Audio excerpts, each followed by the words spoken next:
Nako, mga sangkay, mayayari dito si Kulao ngayon. Mukhang mabubulok na po sa kulungan.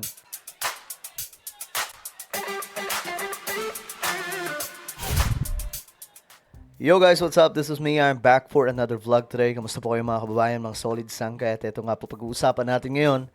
Itong delikadong situation ni Kulaong ang peking Marcos, mga sangkay. No? Kasi ngayon, eto pa, may panibagong magrereklamo. No? Mukhang, ang pagkakaalam po natin,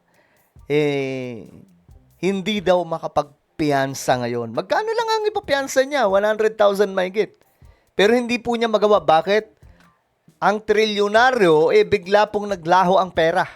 Hindi ko alam ano nangyari. Trilyonaryo naman daw po, mga sangkay. Diba? Yun ang lumalabas na impormasyon. Pero bakit tila baga naghihirap ngayon si Kulaong?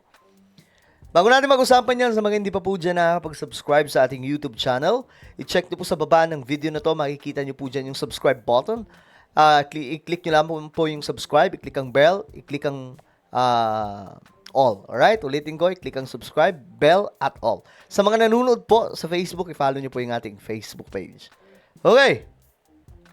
Eto nga po, mga sangkay, yung makikismis po tayo kay Kulaong kasi eto, lumabas nga po yung kaawa-awa niyang video. Di ba, yabang po nito mga sangkay, kung babalikan po natin yung mga pinagsasabi niya, halos lahat ata ng mga kapulisan, binabakbakan niya.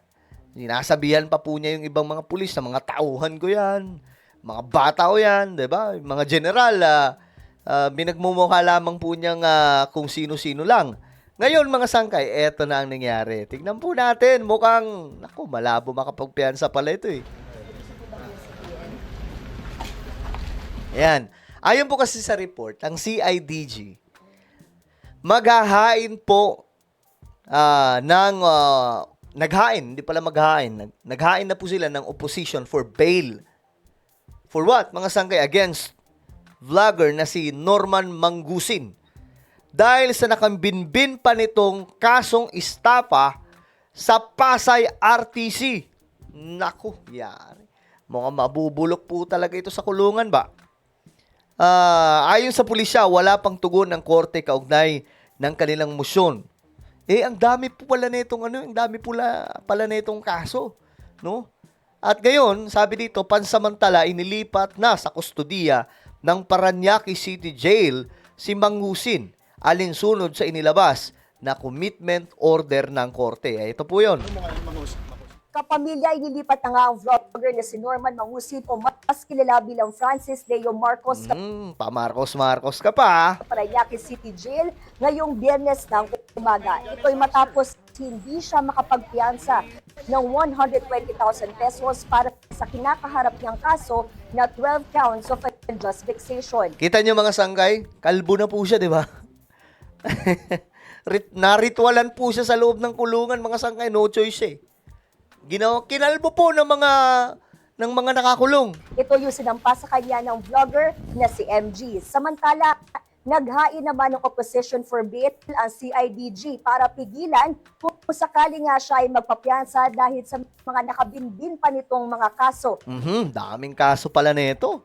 May mga OFW daw po na niloko nito. Ayon po sa report, di umano, mga sangkay. So, delikado ang sitwasyon ngayon ni Kulaong. Kung sakali nga siya ay magpapiyansa dahil sa mga nakabinbin pa nitong mga kaso sa Pasay RTC, partikular na ang kasong estafa. Natanggap ng pulisya kahapon ng commitment order mula sa Parañaque RTC Branch 294 na nag-uutos na ilipat na sa kustodiya ng BJMP si Mangusin. Ayon kay Police Colonel John Giyagi, hepe ng CIDG NCR, otomatikong naglalabas ng commitment order ang korte kapag naibalik na ng mga otoridad ang kopya ng warrant of arrest bilang patunay na naipatupad na ito. Sinabi rin ni Giyagi na naghain ng CIDG ng opposition for bail noong Miyerkules. Ba't parang nahihiya si Kulaong no sa camera? Parang hindi ako sanay guys kasi 'di ba makapal ang mukha niya Talagang siya kapag nasa harap siya ng camera, proud na proud siya sa sarili niya. 'Di ba? Nung inaresto nga siya, tumawag po kaagad sa lawyer na, "Hello, Tony. Ano mo ako dito? kailangan mong mag-bail. Ngayon, mga sanggay, wala palang pera. Ngunit hanggang ngayon ay wala pa umanong tugon ng korte kaugnay dito. Mhm. Dahil dito, ipinagtataka ng mga otoridad kung bakit hindi nakapagpiyasa si Mangusin Mhm. sa kabila ng pagkakaroon ng pagkakataon na gawin ito. Mhm. Hindi naman siya nakapag-bail. Until now, kailangan namin kahapon maayos niya. But unfortunately, for unknown reason, ay hindi siya nakapag-bail. Ang bail naman lang niya for 12 counts is 120,000 pesos. 120,000. Hindi nakapagpiyansa ang trilyonaryo. Paano nangyari yun? 'Di ba? Paano nangyari yun? Trilyonaryo ka? 100,000 mahigit lang yung piyansa mo, hindi mo magawa, bayaran. My goodness, why? So, it's either may problema sa documentation niya or wala siyang pangpiyansa. If nag-file po kayo ng opposition para po dun sa pag-bail niya, pwede po kayo nag-detalye. Well, yes, meron tayo dahil akala nga natin makapag-bail siya. No? Dahil yung opposition natin kasi marami pang nakapending na kaso niya. Tapos, so, inaano natin na meron ng mga kasunod agad. So, nagpa-receive tayo dun sa korte kaso wala naman pa silang response doon. Mhm. Sana yung ano ko sa kanya is yung pagbablog niya, yung pag-ano niya is sana huwag mambabastos ng mga organization, leaders that are sasampalin niya. And then he's making a mockery of the organization. Sana maging aral sa kanya yan. Kasi hindi tama kahit saan mo tingnan yung ginagawa niya na kahit general, sasampalin niya, hindi tama. Sa maging aral. Matatanda ang inaresto si Mangusin noong Martes sa isang hotel sa Pasay City at nanatili sa kustodiya ng CIDG sa loob ng 3 araw bago inilabas ang commitment order. Mhm. Karen de Guzman, Ayun, kawawa ka ngayon, boy. Ang sinasabi po natin. Ngayon, kinalbo po yan si Mangusin. At ang bali-balita po natin, niritwalan daw po ng mga kapwa preso. No, mukhang na jombag nga pa nga ata to eh. Kasi, siyempre, alam po nilang maangas to sa labas eh. Ngayon, mukhang binakbakan sa loob. Tapos, ngayon, ayan ang nangyari, kinalbo. Oh, ayan, mga sangkay. Ito pa yung bad news para sa kanya.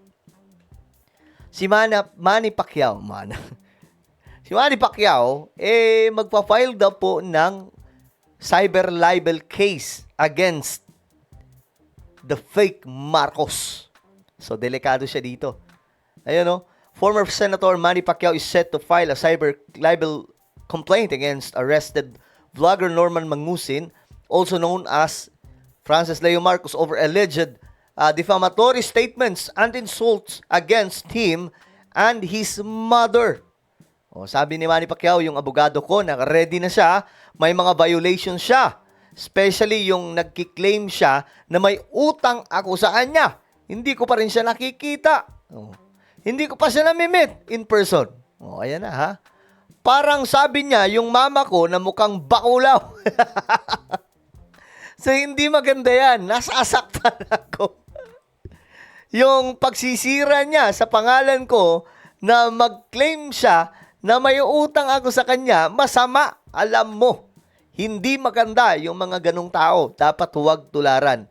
Tama yung kulong na siya para manahimik na siya doon. Makulit po talaga. Alam niyo, nung nakulong po yan siya, akala nga po namin magbabagong buhay na. Mukhang lumala pa po eh. Siguro ang message na ito sa kanya, sana po matuto siya sa kanya mga pagkakamali at try niyang kilalanin si Lord sa buhay niya.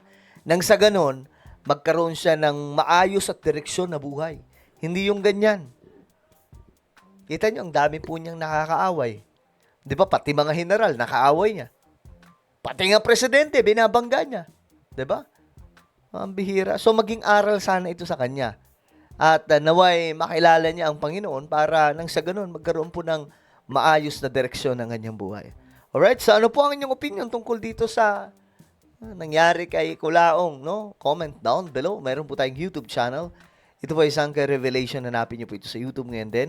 Kapag nakita nyo na, i-click nyo po yung subscribe, i-click ang bell, at i-click nyo po yung all. Ako na po ay magpapaalam. Mag-iingat pong lahat. God bless everyone.